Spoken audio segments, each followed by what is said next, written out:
Bueno, gracias por la asistencia el día de hoy a este seminario que se va a orientar desde el programa y con el apoyo, lógicamente, pues, de la universidad. También con el apoyo de los ingenieros del área de estructura, el ingeniero Leonardo Cano, el ingeniero William Valencia.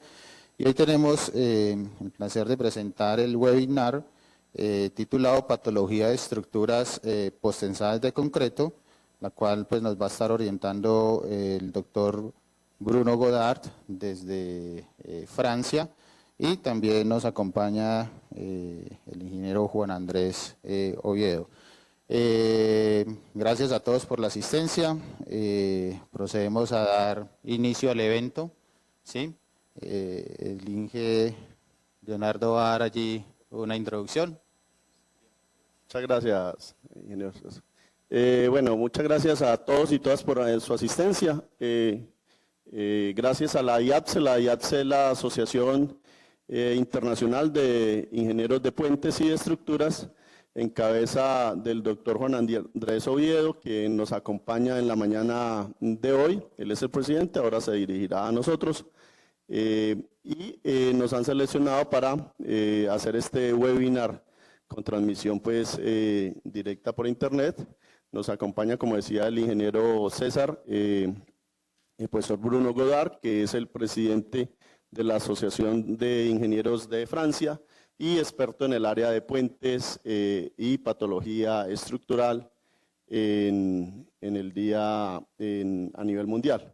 Muchas gracias, Juan. Te cedemos la palabra y posteriormente el profesor Godart. Muchas gracias.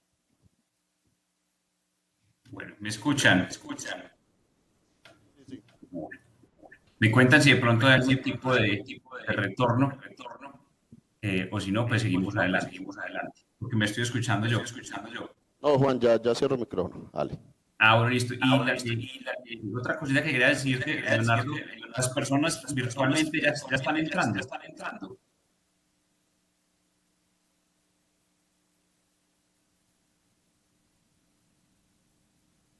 Listo, vale, muchas gracias. Bueno, entonces, nuevamente, muchísimas gracias a todos. Qué pena, me sigo escuchando. Yo creo que es importante para mí un eco, tal vez. Leonardo, si lo miramos, para poder continuar. Sí le escuchamos, doctor Juan. Pero es que yo me escucho también.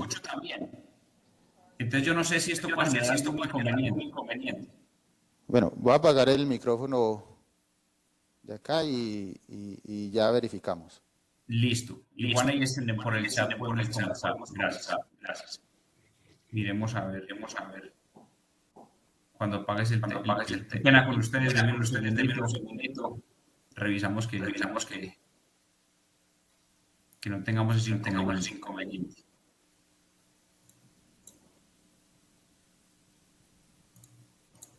Bueno, ahora sí ya. Ah, no. Me sigo escuchando.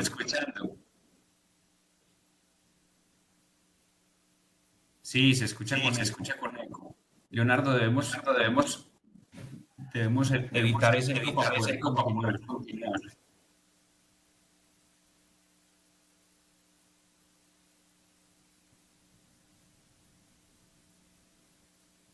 Bueno, y voy a seguir hablando, a ver si ya. Ah, ya, ahora sí. El de la universidad, el país volvió a abrir. Sí, yo no me debería escuchar.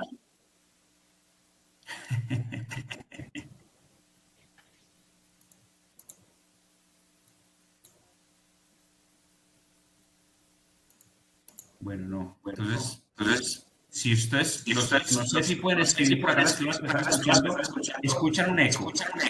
Por el chat, por favor, nos pueden confirmar.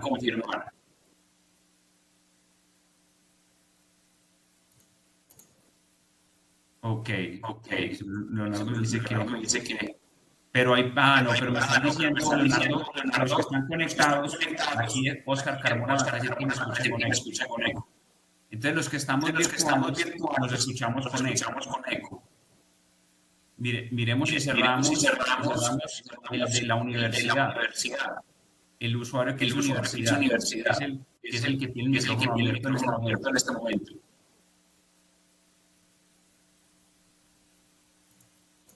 Gracias, Leonardo.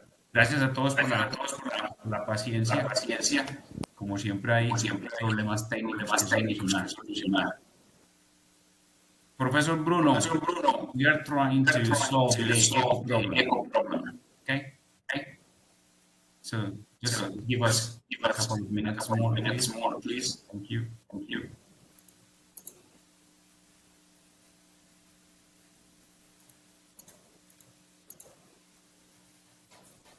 Y sí, la universidad sigue allí. O sea, el usuario universidad virtual es el que tiene el eco. Pero yo no puedo hacer nada desde acá.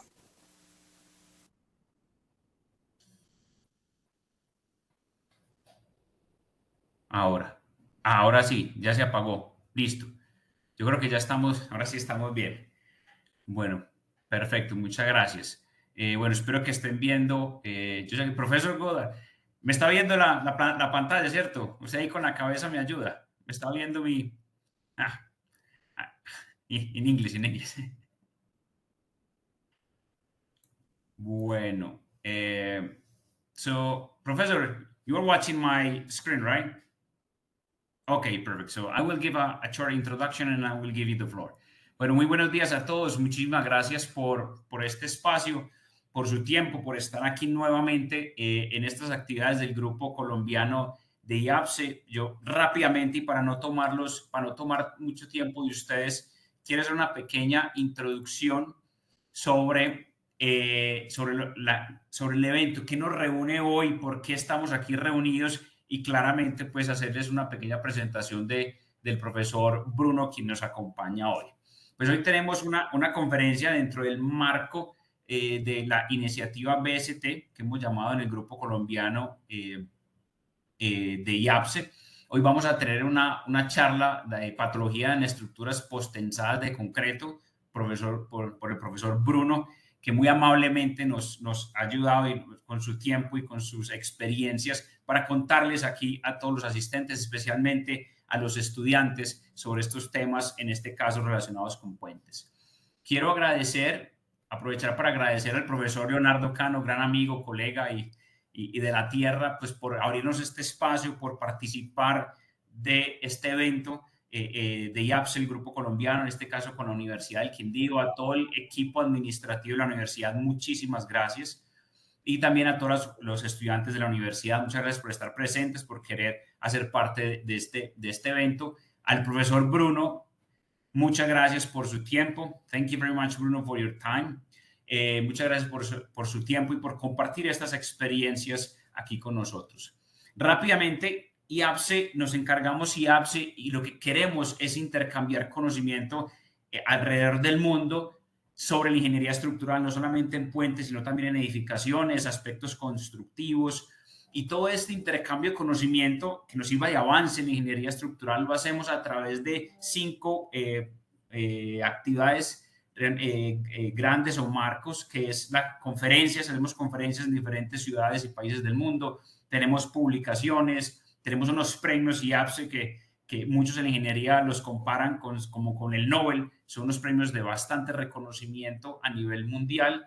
Tenemos grupos técnicos para desarrollar labores de consultoría o de investigación, también las publicaciones, y tenemos unos programas para jóvenes ingenieros muy interesantes que esperamos que sea también de su interés.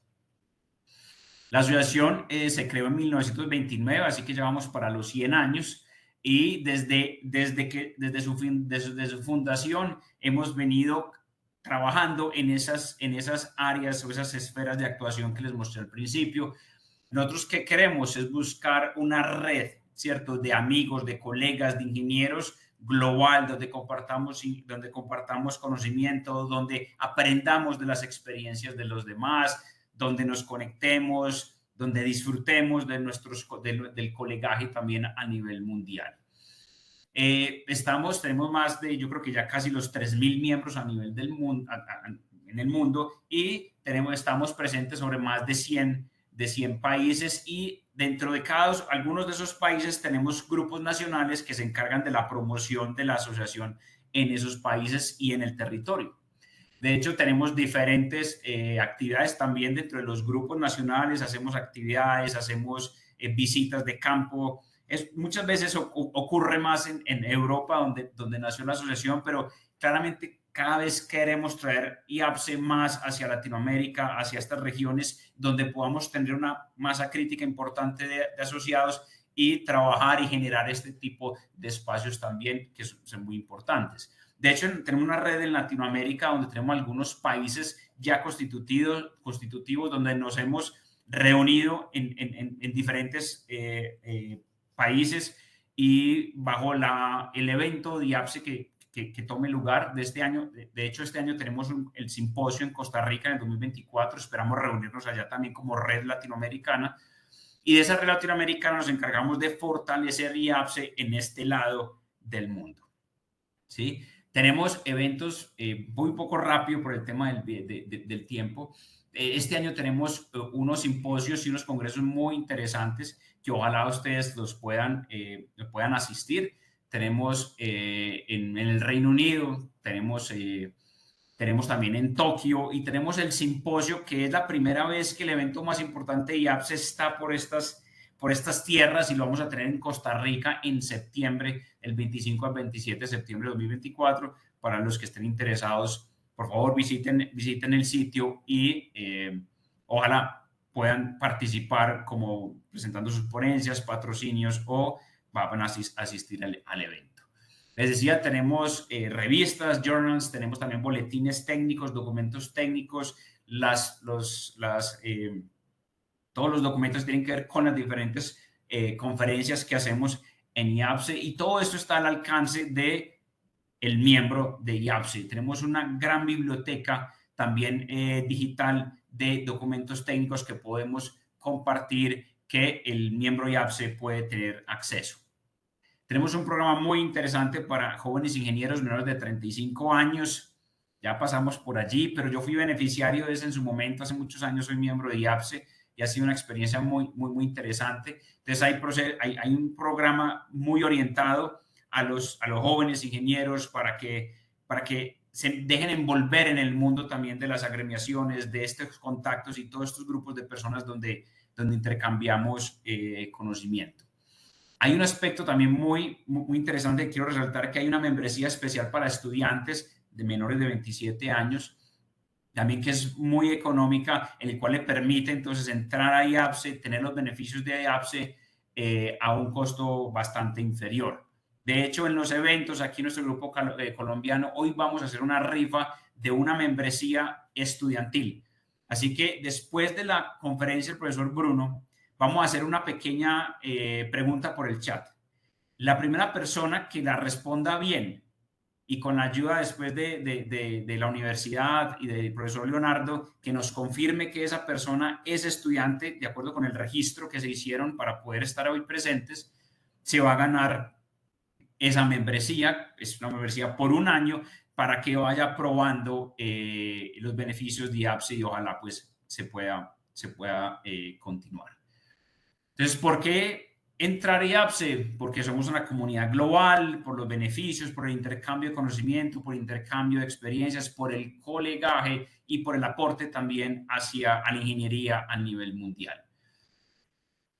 Nosotros en el Grupo Colombiano nos inventamos hace un tiempo atrás la iniciativa BST, que se llama Puentes para la Transformación Social, BST por sus siglas en inglés, y lo que buscamos es llevar el conocimiento a la academia y a la ingeniería, a la práctica de la ingeniería de los expertos IABSE. Esa es una razón por las cuales estamos hoy.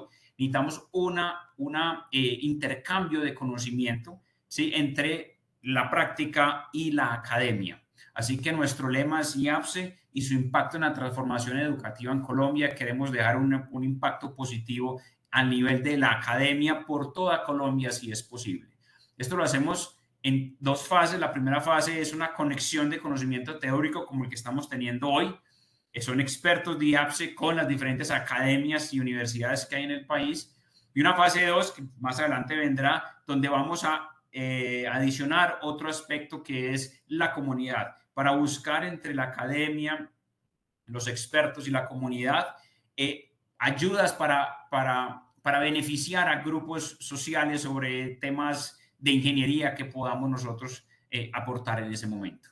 Así que esa es la fase 2 que todavía no la hemos arrancado. La pandemia frenó muchas cosas, pero aquí estamos. ¿Quiénes son los actores? El experto de IABSE, hoy el profesor Bruno, los profesores de la academia, como el profesor Leonardo y todo el staff que nos está ayudando, la comunidad estudiantil, los que están hoy en el auditorio, muchísimas gracias, y a todos los que se conectan también, y a la comunidad en general. Así que hacemos una cátedra donde el profesor comparte las experiencias, donde los estudiantes pueden interactuar a través del chat. Nosotros al final de la presentación tendremos un espacio para preguntas que lo haremos. La conferencia hoy es en inglés, pero podemos hacerlas, el chat, pueden hacer las preguntas en español si quieren. Yo intentaré hacer la traducción y se la llevamos al profesor Bruno. Así que empezamos en la UIS, de hecho fue la primera vez con el profesor Álvaro Viescas que nos ayudó en Bucaramanga, nos fuimos para Bogotá, después para Barranquilla, volvimos a Bogotá, estamos hoy en el Quindío y esperamos irnos muy pronto para otras universidades e ir cubriendo este mapa a lo largo de los próximos meses. Así que nuevamente muchísimas gracias a todos ustedes. Hoy tenemos, les decía, la presentación del profesor Bruno. El profesor Bruno es ingeniero del NTPE, que es la Escuela Nacional para Trabajos Públicos en 1978, y es magíster en ciencias de la Universidad de Stanford en 1979. Es el presidente del Grupo Nacional en Francia de IABSE, presidente honorario de la Asociación Francesa de Ingeniería Civil y exdirector adjunto del Departamento de Materiales y Estructuras del Gustave Eiffel University de la Universidad.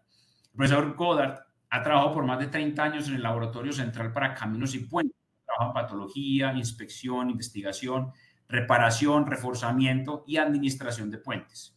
Por 6 años también ha trabajado en el Instituto Francés de Ciencia y Tecnología para Transporte, Planeación y Redes. Allí ha trabajado en estructuras como puentes, represas, plantas nucleares, altas y muelles, y actualmente está vinculado al Gustave Eiffel, en la Universidad Gustave Eiffel.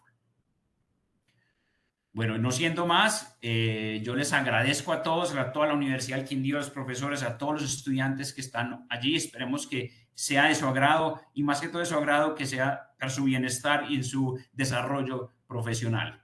Los invitamos a ser parte de IABSE. Nos pueden consultar en nuestra página de IABSE y nos pueden escribir también al grupo colombiano. Así que muchísimas gracias, profesor Godart. I'm finished, so thank you very much for your time. The floor is yours. So let me change here the presentation for you. Yes, thank you very much for your invitation.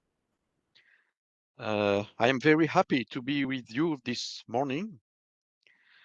And the objective of this webinar is to present to you the pathology of prestressed concrete bridges based on my 40 years of experience on investigations made on those bridges in France.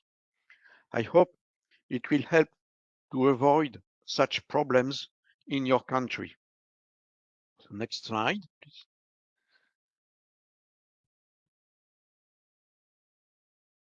So my name is Bruno Godart, and I am not going to repeat what Juan Oviedo said before to present my career.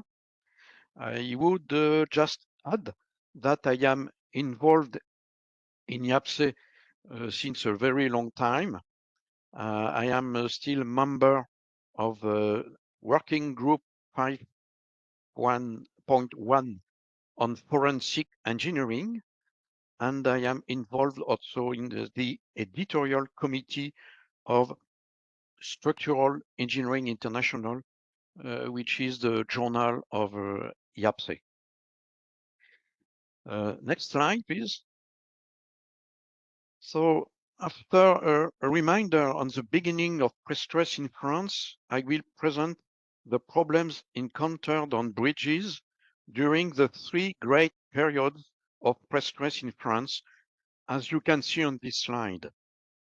Then I will give some information on the condition of prestressed concrete bridges in France and conclude with the main lessons that we can learn on that.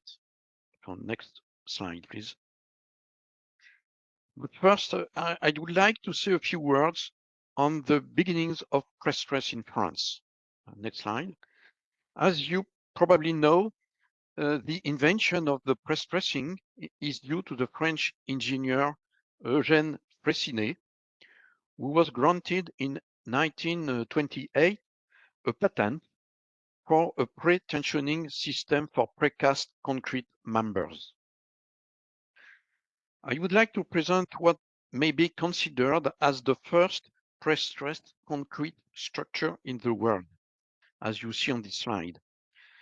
It is a tie prestressed by means of several hundreds of post-tension wires connecting the two abutments and built in order to study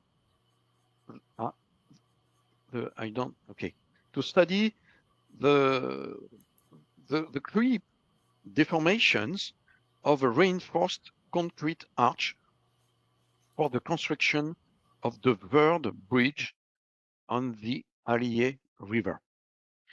And this structure is dated 1907-1908. Next slide, please.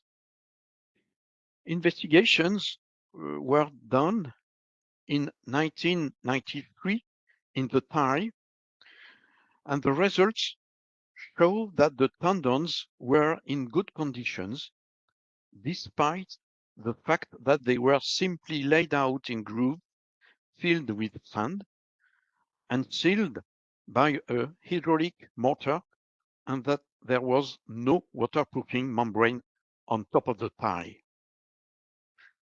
This structure is still existing, and it is a proof that prestressed concrete structures can last over 100 years, of course, with maintenance. Next slide. Two dates are important for the beginnings of prestress in France. 1928, as we already saw with the official beginnings of the patent registered by Eugène Freycinet, and 1939 with the real industrial beginnings of prestress. With the supply of high tensile steel by the steel industry, without these high tensile steels, it would have not been possible to do prestressing structures. And with the development also by Eugène Freycinet of anchoring by conical friction and of the prestressing jack with double effect for post-tensioning. The first bridge was built in Algeria by Freycinet in 1936. It is a Wed-Foda bridge over a dam.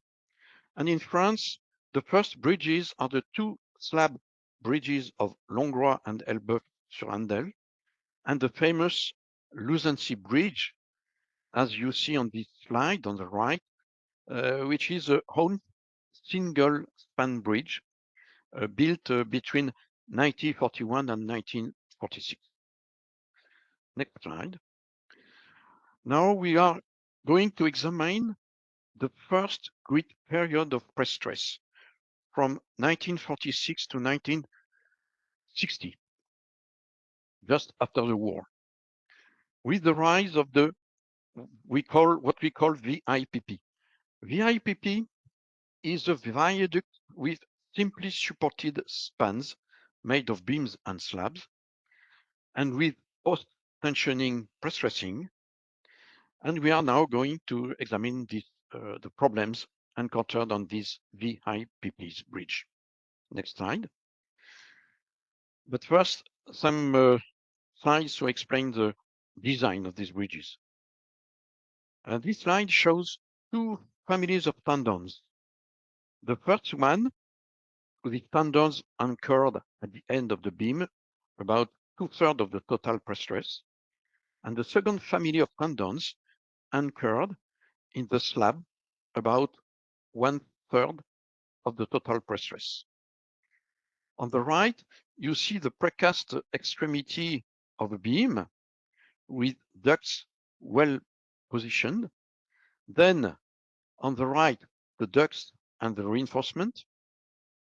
And in the bottom, the steel formwork being installed before concreting the beam. The next slide. When a beam is completed, it is stored on the construction site. Then the beam is transported and installed on the supports with the help of a launching truss girder. And after concreting of the slab, the second family of tendons are tensioned and grouted. And we see on the photo an orange vent for the grouting of the strands. And on the right, the final VIPP structure, which is a common structure for the beginning of prestressed concrete structures. Next slide, please. So the main pathology is the corrosion of tendons, mainly due to the design defects, because at that time, it was the beginning of prestress, and engineers had a total confidence in full prestressing with lack of cracking, and the belief that concrete under compression was watertight. Two conceptions, or two design, two ideas, which turned out to be incorrect. And you see on this slide a list of current design defects at that time. The lack of waterproofing, because in France it was obligatory from the year 1966. A lack of sealing behind tendon anchorages. Some sleeve made from bitumen coated craft paper wrapped around tendons. That was before, I would say, using steel ducts. Some use at the beginning of lead-lined steel ducts because and with problems between lead and steel of the tendons, and with a bimetallic possible corrosion. And also use of prestressing steel, which was susceptible to stress corrosion. And finally, lack of provision for drainage and leaking expansion joints. Next slide. But there was also construction defects.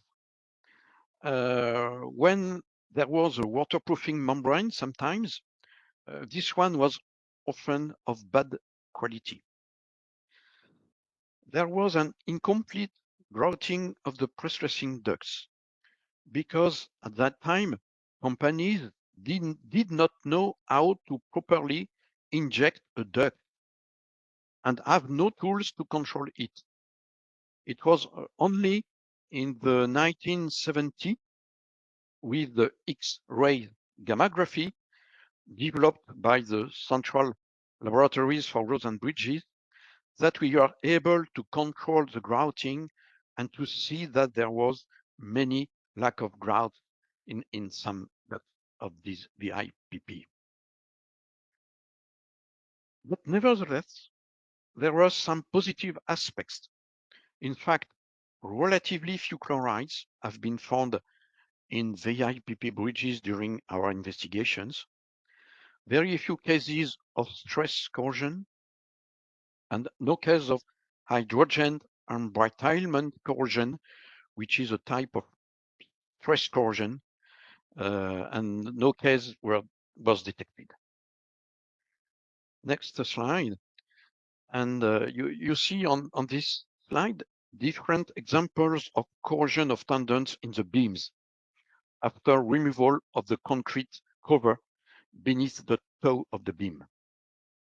In the middle, we see that all tendons are corroded and that many wires are broken. The photo on the right is the most interesting because it shows clearly that corrosion is linked to the circulation of water that enters into the more or less grouted ducts, and that this circulation of water is random. On this photo on the right, we see on the left of the beam a healthy tendon very close to a corroded tendon. In the middle of the beam, it is the same.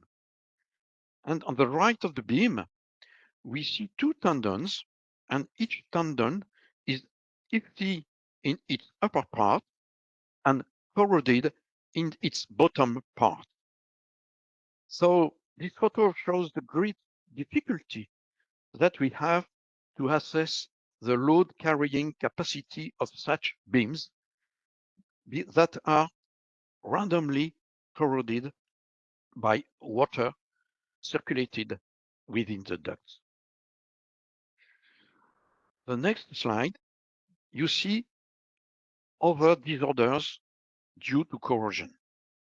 Not only corrosion of longitudinal tendons is observed, but also corrosion of transverse tendons located in the slab, as here, where it is corroded just below a drainage panel. On the right, we see disorders around the bearing pad due to a leaking expansion joint, and that necessitates an expensive repair. On the left bottom, you see a photo with the flat screwdriver test, which allows to detect whether some wires are detention or not, which means that the wires, when it is detention, the wire is broken a little further away. Next slide. This slide is a perfect illustration of what is a stress cracking corrosion and the danger that it represents, because there is no external signs of disorders. You see the brighter failures of all the wires of a tendon due to stress cracking corrosion, and without any trace of sedation of the wires. The wires are ribbed with an oval cross section and belong to the KA prestressing system, which is a bad system of prestressing. On the right is presented the process of a stress cracking corrosion with the three phases: an initial phase with the beginning of a crack expanding, a phase with a slow and discontinuous cracking by successive jumps of the crack, and finally a phase of sudden propagation of the crack when the crack is greater than given a critical length of the crack. Next slide. On this slide are shown different types of cracks. On the left, we see what we call a diffusion crack along a tendon. These cracks start at constriction from the anchor when the tendon is tensioning, and it follows the tendon. From a mechanical point of view, it is not a worrying crack, but because there is evidence of a circulation of water into the duct, as you see the white efflorescences on the beam, there is a possible corrosion of the wires. Thus, this crack brings some worry. On the right, it is the same type of problems with a longitudinal crack under the toe of a beam with calcite in the crack, and as we see, an active stalactite, indicating a circulation of water into the duct, and also here a probable corrosion of the tendons. The next slide shows more critical cracks. On the left, we see a longitudinal crack at mid-height of the toe of the beam due to corrosion of tendons and or probably freezing of the water in the duct during winter, which can create an expansion of the toe of the beam. And on the right, a flexure crack of 2 to 3 millimeter width in a beam due to a big loss of prestressing due to the corrosion of tendons. With such a crack, we are close to the ultimate limit state of the beam. Next slide. As already said, a VIPP bridge may be heavily corroded with no visible signs of pathology. Hence, its assessment is particularly difficult. Although defective grouting is a primary condition, this is not sufficient. And we found some cases of ungrouted tendons in dry structures located in continental climate, which have no corroded at all. Among all investigations method, the crossbow method is the most interesting because it can give the residual value of the force in a wire or in a strand after more than 40 years of measures on bridges.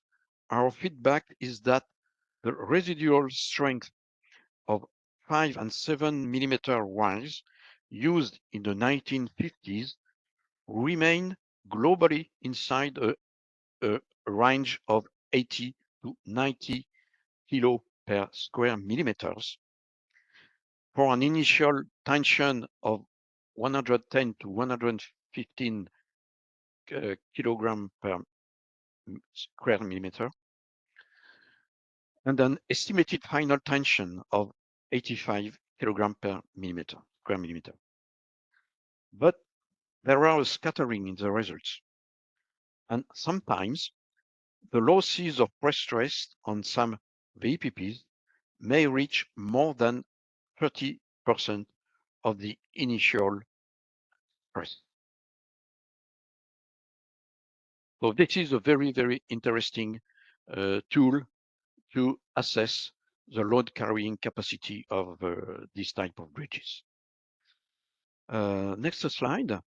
Over a total of 720 VIPP bridges built in France before 1966, about 15 have been demolished for corrosion of tendons. Fortunately, we did not get any sudden collapse, thanks to a particular policy of surveillance and monitoring of these bridges. But the sudden collapse is a fear that we can have. If in the bending zone, it seems that a mechanism of ductile ruin may develop, on the contrary, in the zone close to the beam ends, a risk of brittle failure can exist. The shearing force can be ensured by only the concrete strength, and an overloading may create an impossibility for the residual corroded section of tendons to support the effort released by the cracking of concrete.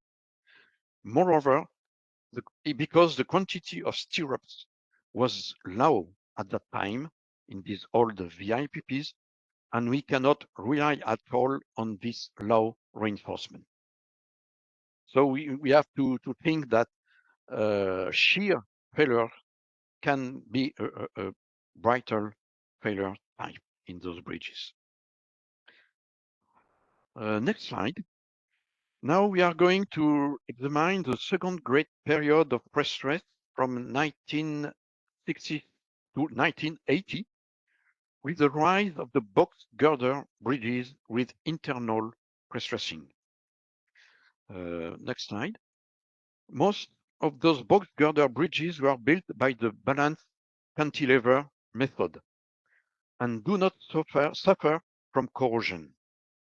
Even if many gammographies and radioscopies teach us that some grouting defects may exist, opening of windows do not reveal any corrosion of tendons because they are rather well protected in those bridges.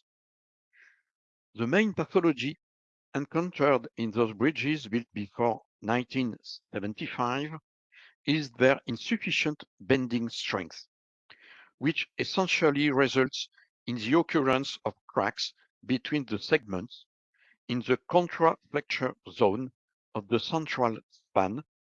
In general, we have 3 continuous span bridges, and the main span have the cracking in between segments. And 3 reasons explain these problems. The first one is that we neglected in the past the bending moment due to the delayed deformations, especially creep. We disregarded the bending moment due to thermal gradient over the height of the cross section. And there was an underestimation of the friction coefficients of the tendon in the duct, especially in the joint between concrete segments, but also in the curved parts of the tendons. Next, please. Although no failure of prestressing rise by fatigue was observed when opening a windows, a majority of these bridges built before 1975 were strengthened by external prestressing installed inside the box girder in order to avoid the occurrence of tendon failures by fatigue, because it was our fear that we can have variation of strains of stresses in the tendons, and therefore we can have risk of fatigue. Moreover, some pathologies also occurred because of a bad mastering of local effects. These are diffusion cracks, tension cracks behind anchorages, cracks due to downward thrust of tendons in the lower slab, and cracks due to coupling of tendons in some joints between segments. We are going to see all these problems. Next slide. So we are now going to detail these pathologies which are occurring in these box girder bridges. Next slide. So this slide shows the location of bending cracks between segments in the central span of the 3 span bridges, and preferably in the contraflexure areas where the bending moment is changing its sign. In next slide, in the few box girder bridge, we observe shear cracks in the web, and the recalculation indicates that the shear resistance of the webs close to the piers is insufficient. In fact, those webs should have been prestressed at construction by adding vertical prestressing bars. Therefore, to correct this problem, we had now new prestressing bars vertically in those type of bridges. Next slide. Sometimes we observe also cracking in the joint where prestressed coupling devices are present. Prestressing coupling devices are necessary to connect or to couple the extremities of 2 tendons so that to ensure the continuity of the prestressing force. You see an example of this coupler in the bottom at right. Next slide. On the left scheme of this figure, you see the perfect functioning of a coupler.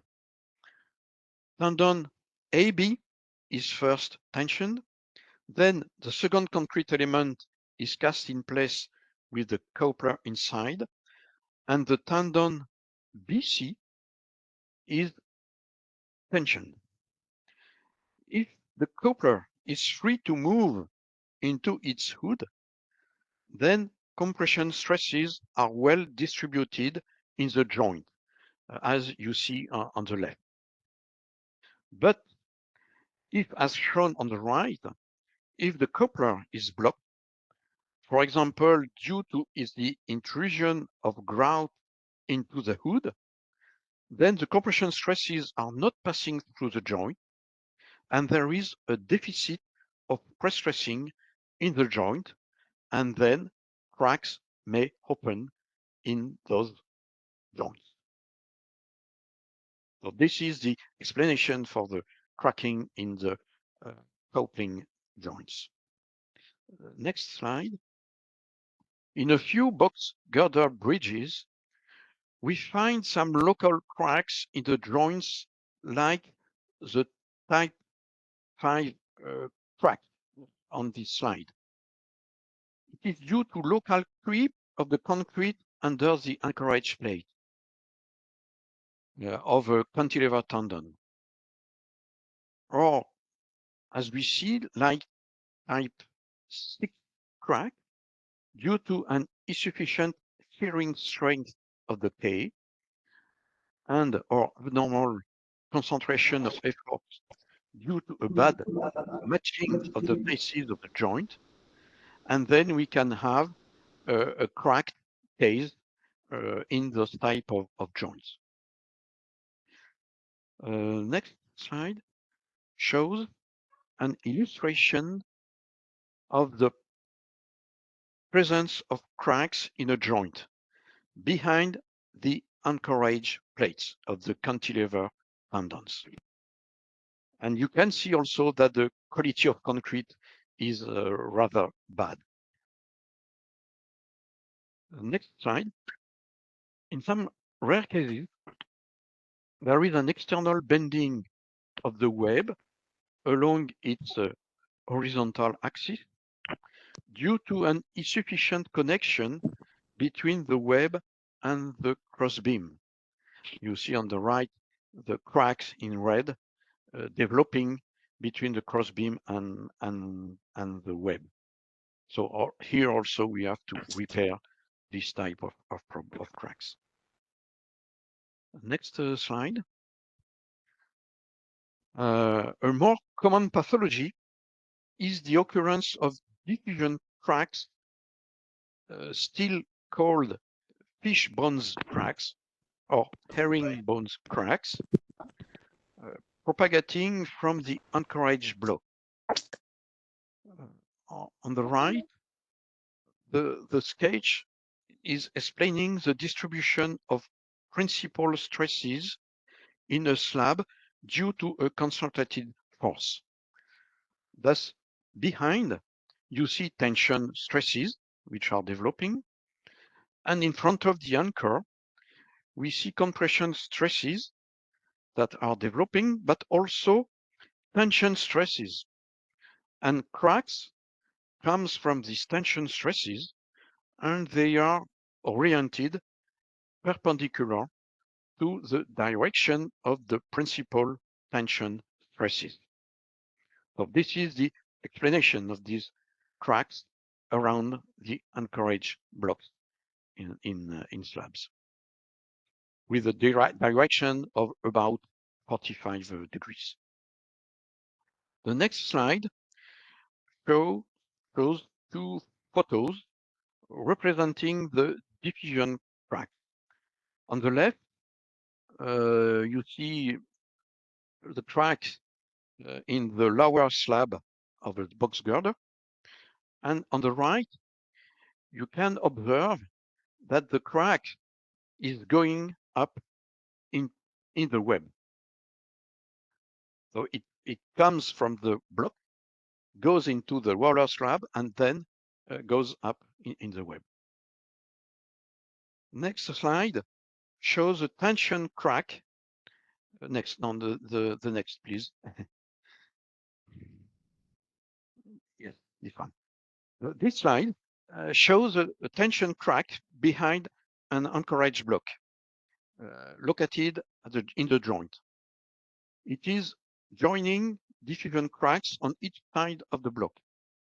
On the right, the sketch is maybe it's the previous slide. Yes.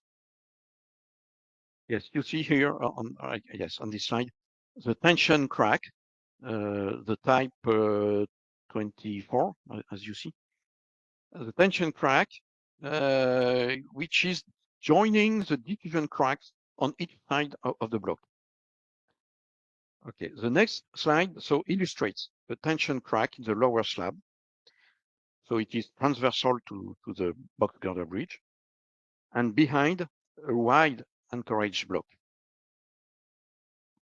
The next slide shows the system of cracks that may develop in a box girder due to the downward thrust of tendons in the lower slab of a box girder bridge with a varying depth. The sketch on the right is explaining this phenomenon. Because of the loading of the span by the live load, there is an imbalance between the upward thrust resulting from the compressive force in the curved concrete lower slab and the downward thrust due to the tendons that are distributed along the width of the lower slab and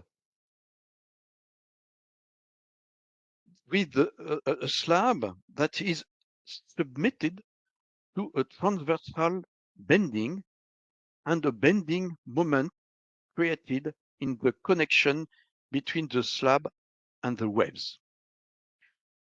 To resume these problems, the distribution of the tendons in the lower slab tends to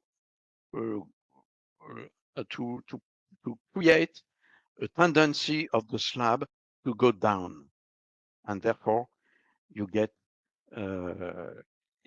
some bending moments in the webs and in the corner. If the reinforcement bars are insufficient, then longitudinal cracks are occurring. As you see on the left, they are occurring at the bottom part of the lower slab, and they are occurring in the corners in the upper part of the lower slab. And the number of the tap number, as you see, 34. Okay, next slide. So this photo is illustrating a downward thrust crack between the web and the slab with an opening greater than 4 millimeters along the corner between the web and the lower slab, with some measurement system, as you see, to monitor the width of the crack with time. So it's a surveillance system here. Next slide. Finally, we see another type of pathology. We see the mismatch of the joint here in the upper slab, where it is possible to introduce a thin ruler on a depth of 17 centimeters. And this type of mismatch of a joint can arise in precast segments, but also in cast-in-place segments, because sometimes we have a movement of the scaffolding under the weight of concrete, and we can have a mismatch of the joint during concreting of the segment. So next slide.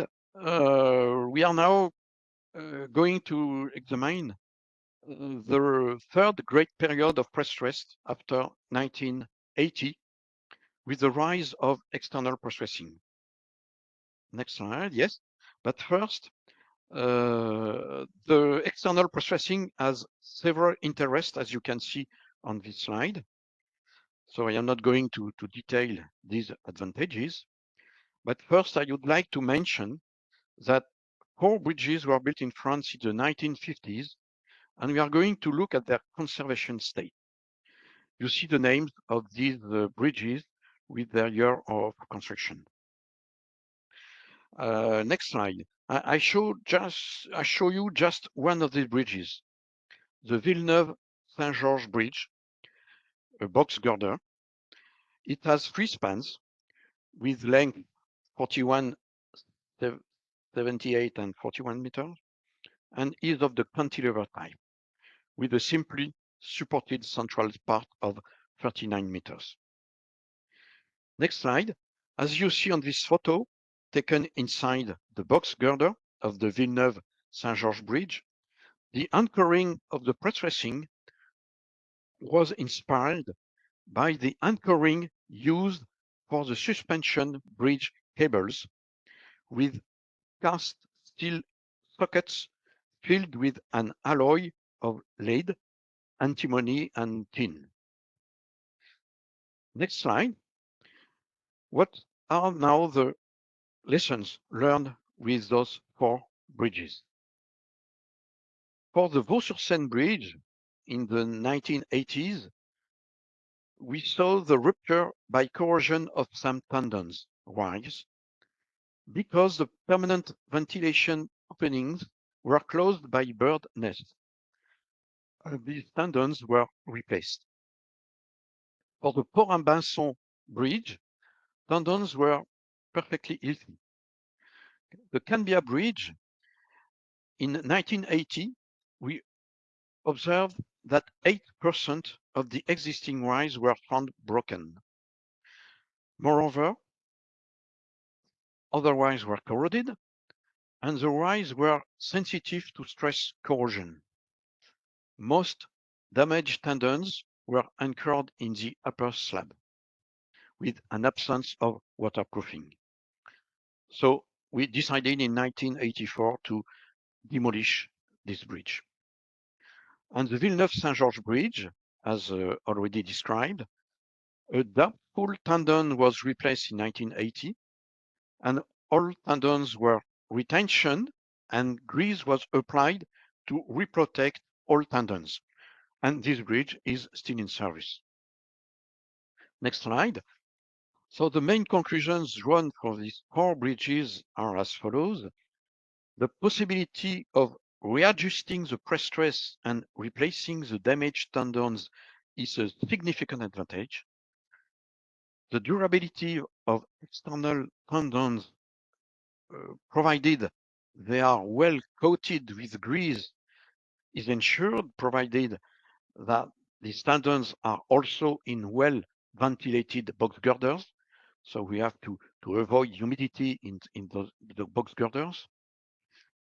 And of course, when they are in a wet atmosphere, this durability of tendons is lowered, and we can have wire failures. So next slide. So we are now going to address the problem arising from the cement grouting of external tendons, knowing that the main lessons learned from the previous 4 bridges, that it was a good reason to develop the external prestressing in France in the 1980s. So we are now going to examine the problems that we encounter with external prestressing with 3 examples of failure of external tendons. The first case is the Val de Durance Bridge over the Durance River, built between 1983 and 1986, which is 289 meters long and prestressed with only external tendons. 8 years after the construction, a 250 meters long tendon broke right in front of its anchoring, and the tendon was anchored in the upper part of a bracing block.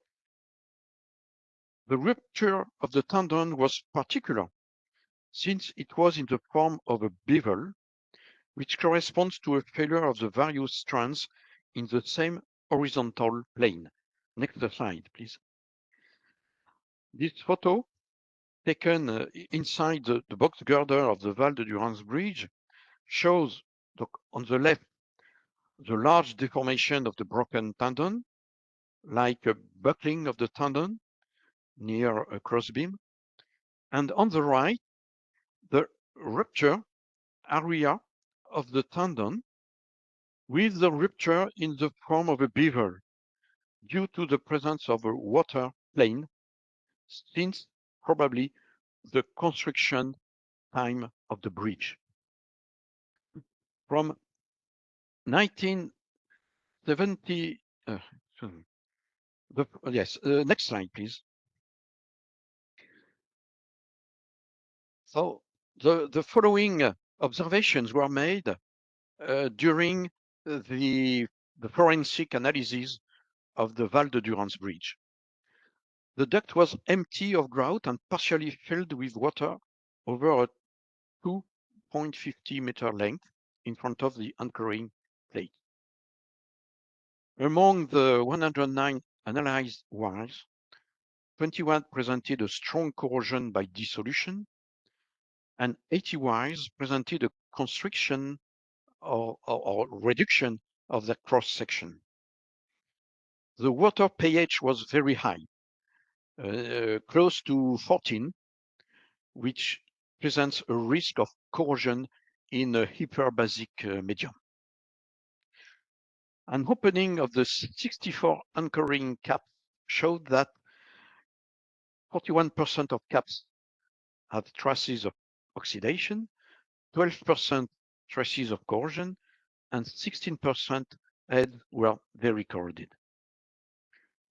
2 years after the broken tendon was replaced, and during its removal, a whitish paste was observed in the trumpet. Next slide.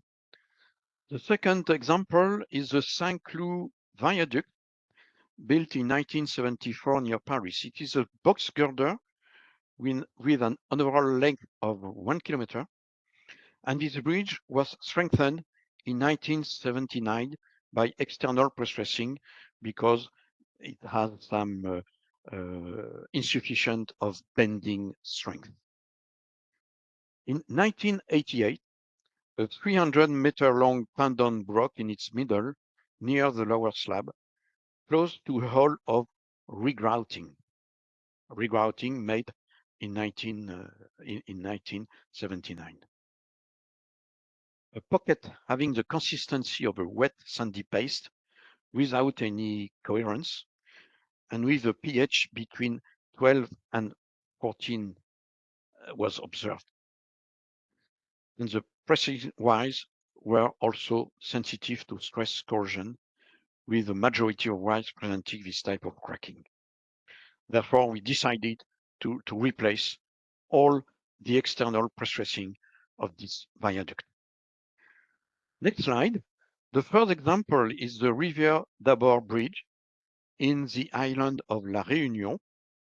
It is a box girder with a total length of 150 meters, with, at that time, a dismountable external prestressing.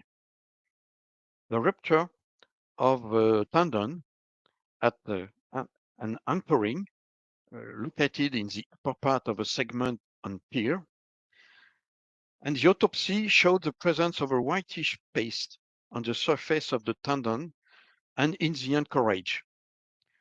There was no water detected, by whitish products seen were sometimes wet. Next slide. So this slide shows on the left corrosion of all strands and many broken wires in the failure zone of the tendon. In the middle, the type of whitish product covering the strands observed when opening the duct. And on the right, a white paste among the strands with the beginning of cohesion of strands. Next slide. Thus, what is the problem with the cement grouting? From 1970 to 1980, the quality of grouting was good. It was greatly improved and globally good. From 1980, the increasing use of fluid grouts in order to facilitate the grouting. So the increasing use of fluid grouts with generalized use of super plasticizer give rise to some anomalies.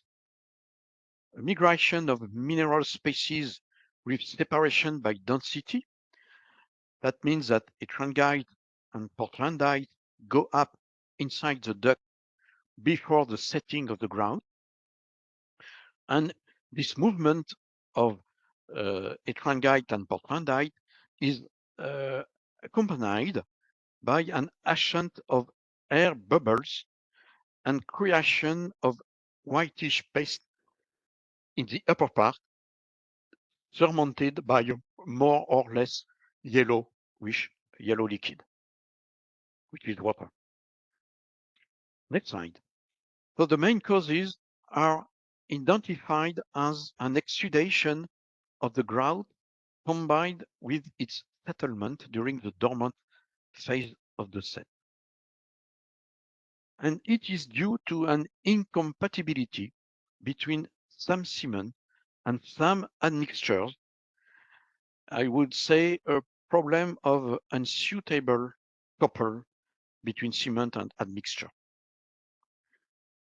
The consequences of that is that the water-air interface in a tight confined space implies that the air is always saturated with water.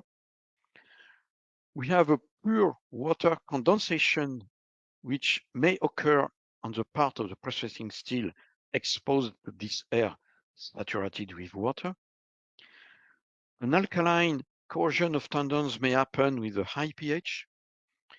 And finally, corrosion of tendons is taking place. Next slide. In 1996, we developed a test on a tilted tube of 5 meters length in order to check the stability of grout compositions. And in 2000, a certified grout named Prestressed from a Holcim company was developed and was used for the grouting of almost new structures. But more important is a circular of the Ministry of Transportation in 2001, which recommends to separate the elementary strands of long external tendons in order to avoid a considerable release of energy during the rupture of a tendon. And this has to be done by use of petroleum wax to inject the duct. And we use now a certified wax from Civetea company. Or, of course, also possible use of grease or wax sheathed strands in the ground. So these are now the strategy that we use for external processing in France. Next slide, please. Now, I would like to talk about some recent failures of external processing tendons and to enforce the paramount role of the HDPE duct, high-density polyethylene duct. Next slide, please. So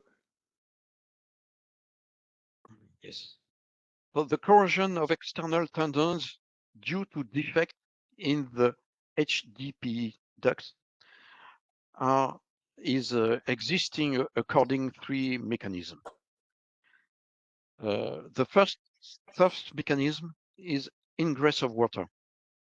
Sometimes water laden with chloride inside the HDP tubes through the defects of these tubes.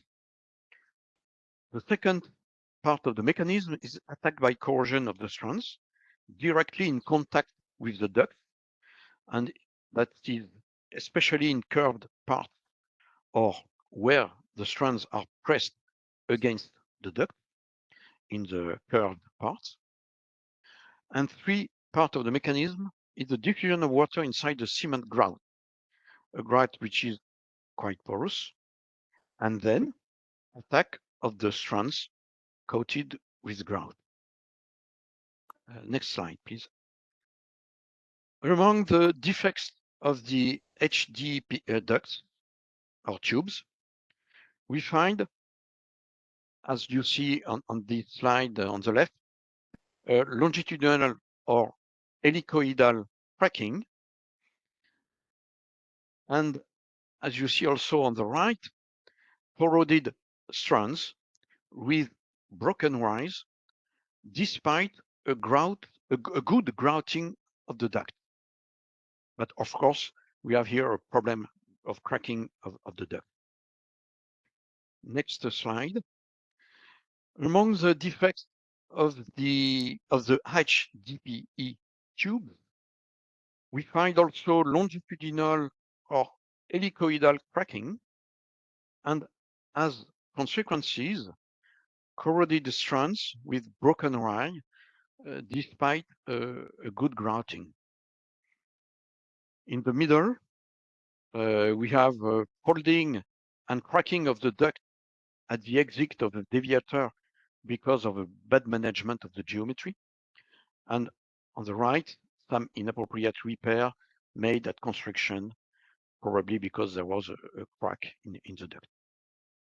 Next slide. We find also defects of sleeves. Sometimes the sleeves are too short. Sometimes there is a misalignment of ducts and the sleeves have some difficulties to follow this misalignment. We can have also slipping of the duct because because of a too short sleeve, which is sometimes badly welded.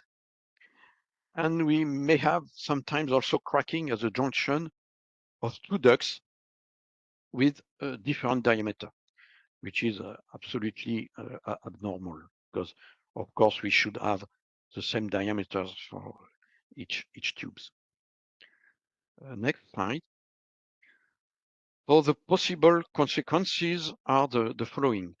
On the left, you see an example of the consequence of a local defective sleeve, failure of 5 strands on a 19 strands tendon, so about 26% of loss.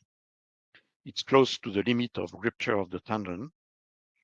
And on the right, a sudden rupture with whiplash of the tendon that can lead to structural or collateral disorders and also very serious injuries if people are present at the time of the whiplash. Next slide, please. So before concluding, I would like to address the question, how is the condition of the patrimony of PC bridges among the world patrimony of bridges? Next slide. Firstly, some figures. So the French road network comprises more than 230,000 bridges with span greater than 2 meters. Among them, 20,000 bridges are on the national road network. And so we are going to analyze these bridges on the national road network. And this national network comprises 400 PC bridges, representing half of the total surface of the stock. Next slide. This table gives you the distribution by structural type of the 4 1,000 prestressed concrete bridges of the French National Road Network. And we can see that, as said, half of the surface is represented by box girder bridges. Yes, and 1/4 by box girder bridges. And the IPP bridges are only 6% by area. Next slide. So we have in France a system of classification of the condition of bridges named IQOA, so image of the quality of bridges. And this system comprises 5 classes as described on this slide. So I am not going to describe all these classes, just to mention that the worst classes are 3, because we need to do major repairs, and 3U, because we need to do urgent repairs on the bridges. So this table shows that the condition of the PC bridges, all prestressed concrete bridges, is similar to that of the whole stock of bridges. So it's ensuring people to see that, but it could also be strange to observe that if we think that PC bridges are younger in this stock of bridges, they are younger than most of the other bridges, normally they should be in a better condition. Next slide. If we look now at the distribution among prestressed concrete bridges, it appears that the box girder bridges are the most concerning family, with 16% of them needing urgent repair, followed by VIPP and beam and slab bridges. We have also positive information on that from that table, is that slab bridges and pretensioned bridges, what we call PRAD, pretension bridges, are those with less concern in terms of condition of bridges. And now, the next slide, some general conclusion.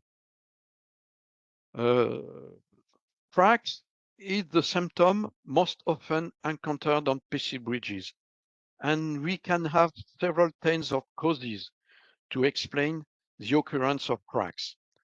So it is a difficulty to do a diagnosis on prestressed concrete structures with so many possible causes of cracks.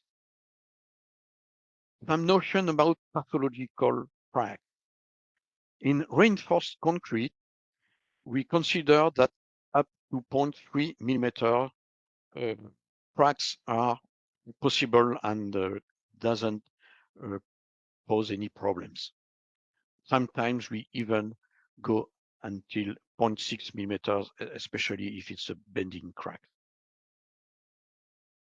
For prestressed concrete structures, which are generally calculated in class 1, that means full prestressing.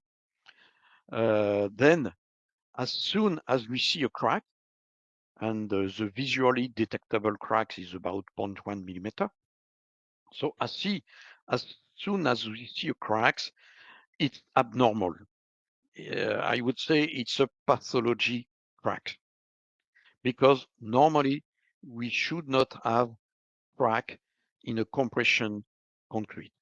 So in a prestressed concrete, we should not have cracks, except for class 3, where what we call partial prestressing, and where we use partial prestressing, we can accept some small cracks because we put more reinforcement in the structure.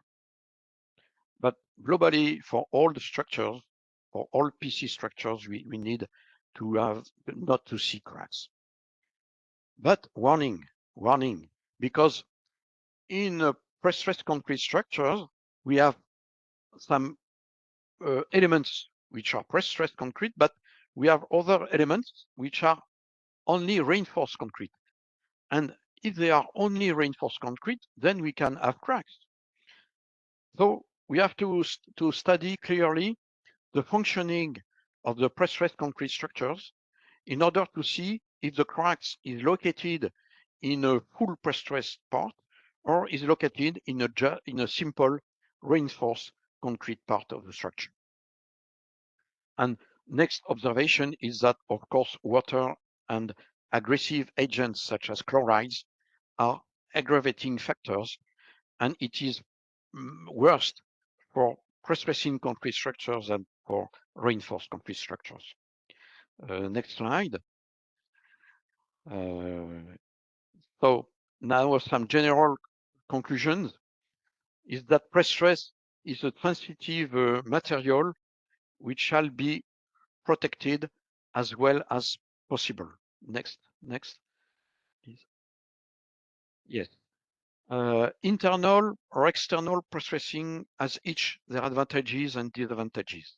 Next. For external prestressing, a good grouting duct is not sufficient, and the HDPE duct must be waterproof along its wall length. The duct is not simply a formwork for grout. The duct is a barrier, and it should be a waterproof barrier. And that point was not very well understood in the past. Next. And attention must be drawn on the sudden release of energy by the failure of external tendons grouted with cement.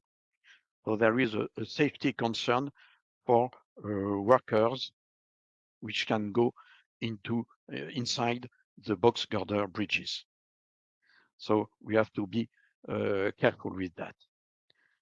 And globally, the durability of tendons is a problem classified in the average of the concerns by manager of bridges. Next slide. Finally, I would give you some bibliography elements.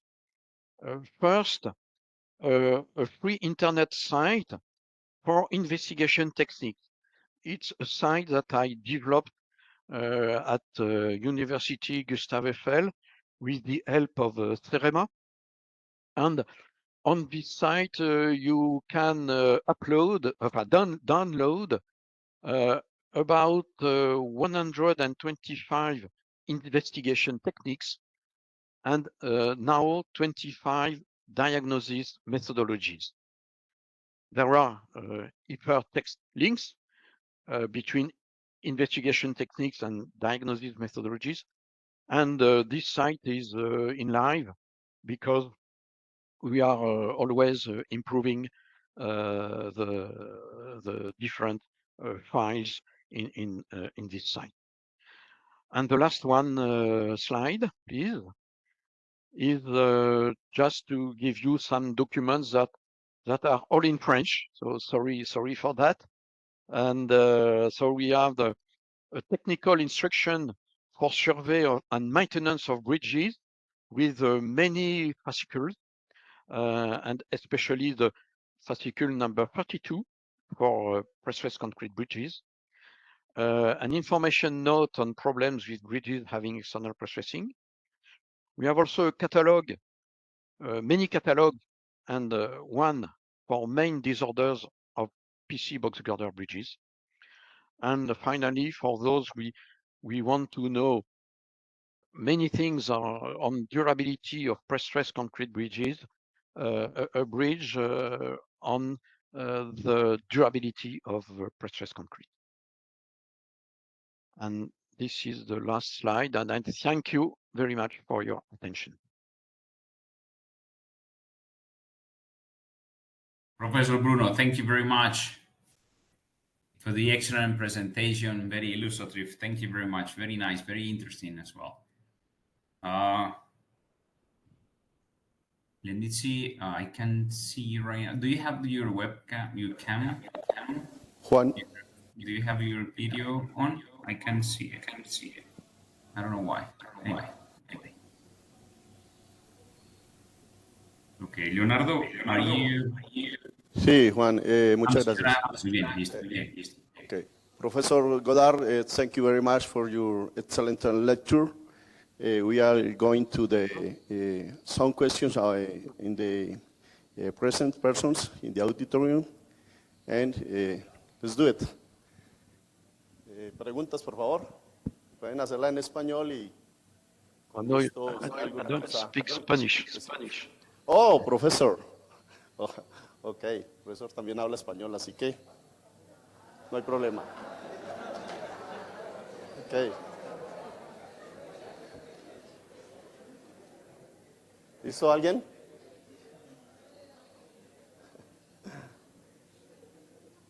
Ok, it's a pressure, this notice, ok.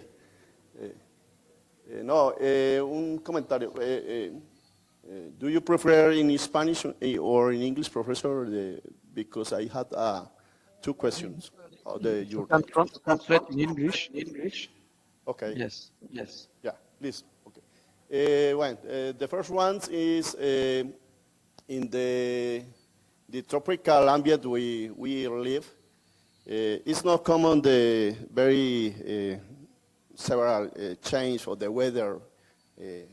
Because in France, you know, in the winter time, the temperature is below this 0, and in the summer is very high. But here is not the situation, okay? So we think that the water problem, the freezer water problem is not common here, but we have another very big problem. Is the carbonation of the concrete, okay? The CO2 problem. What do I think about that? First, I translate for the auditorium the question. Yes. La pregunta básicamente es, como no tenemos cambios severos en temperatura, el congelamiento del agua no es muy común aquí, pero tenemos un problema de carbonatación muy severo en nuestros puentes, ¿ok? Entonces, ¿cuál es la experiencia? What is your experience about that? Yes. Okay, so I would say that we have few problems with frost.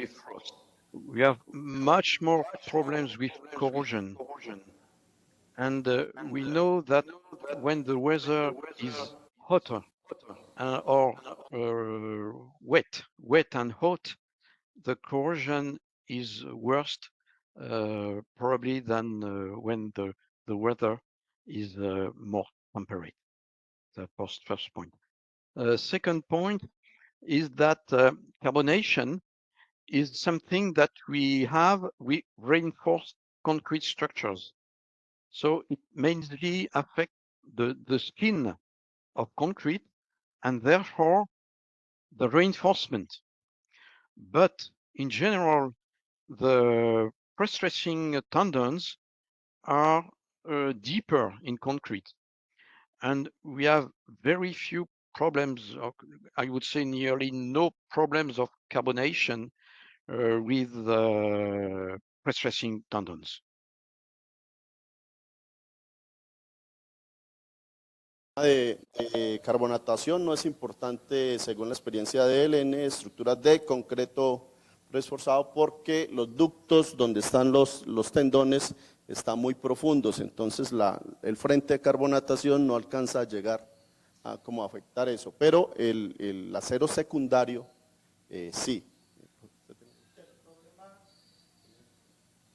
No, que el problema básicamente es la corrosión. Cuando la temporada pues es muy caliente, pero al mismo tiempo se tienen altos niveles de humedad.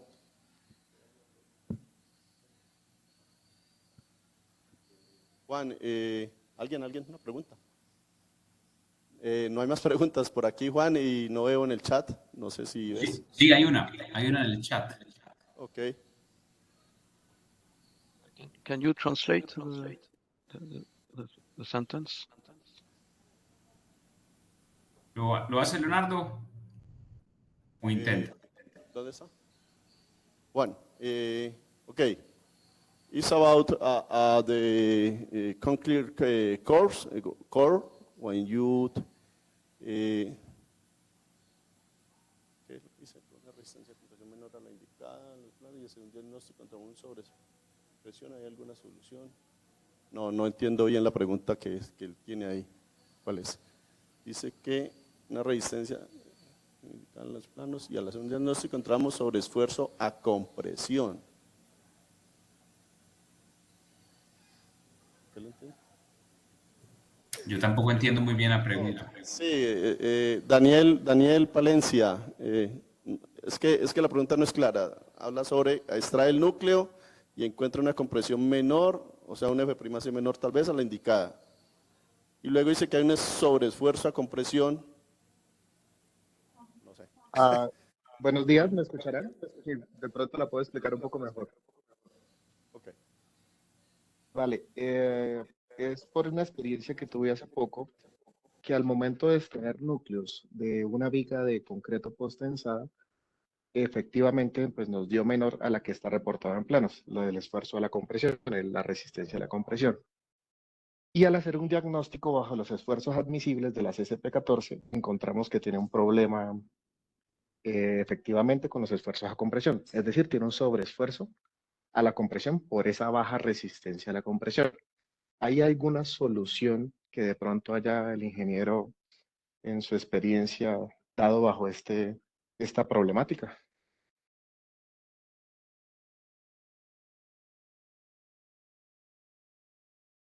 Okay. Professor Godart, the question is one engineer take a core, okay, a core of the one beam of the bridge, and they have a below F'C in concrete, strength resistance for the compression of the concrete, and when they model the bridge, they encounter the one high stress requirement for this bridge. And the question is, what is the solution about that? Why is the way to the improvement the concrete resistance or the stress of the concrete? Okay. Okay. Well, I would say that first, in France, in general, the concrete used for prestressed concrete is of good quality. So we have very rarely problems of strength.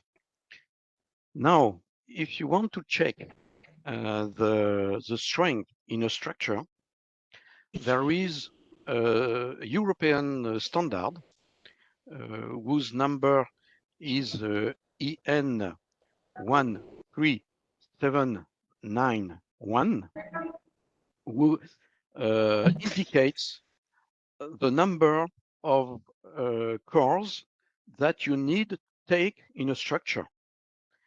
And normally, you need to take about at least 6, 7, or 8 cores in order to be able to assess the compressive strength of a concrete. So all that is described in the standard, and normally you should not rely only one result. You have to rely on several results in order to have a good information.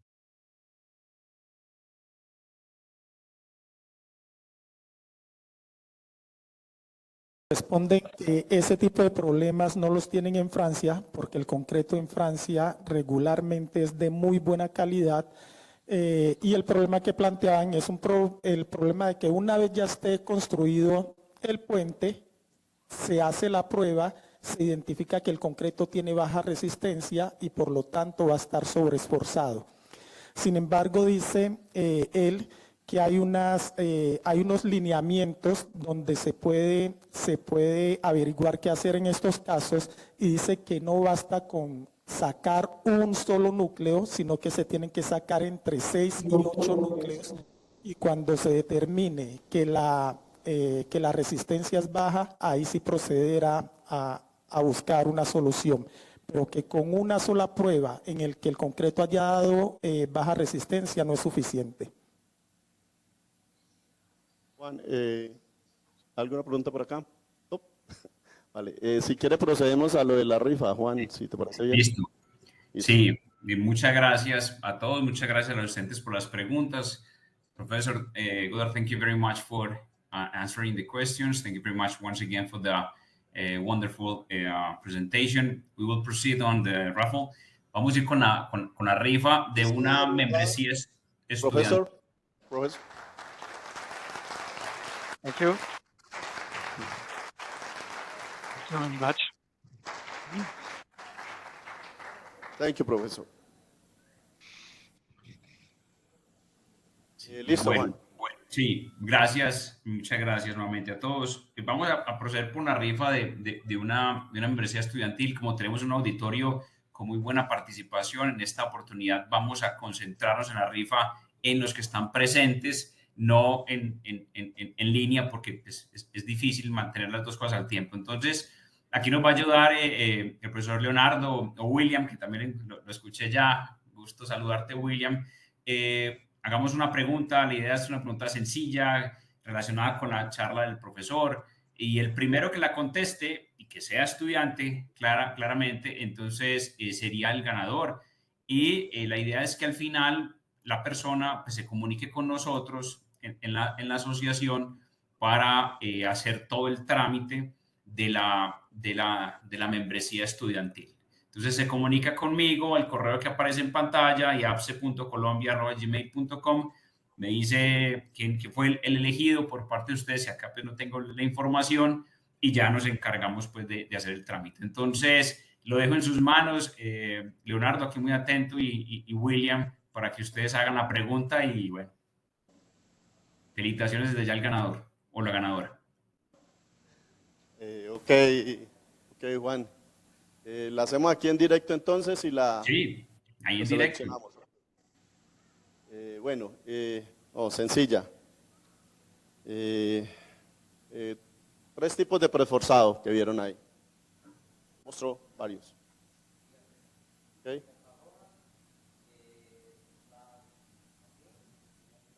¿Sí? La externa. Listo, Juan. Muy bien. Muchas gracias, Juan, por la oportunidad y por asistir. ¿Cuál es el nombre del estudiante? Muy amable. Sí, ya te doy los datos, ya te los chateo. Bueno, listo. Chao, gracias. A todos nuevamente, muchas gracias. Hasta luego. Que esté muy bien. Chao.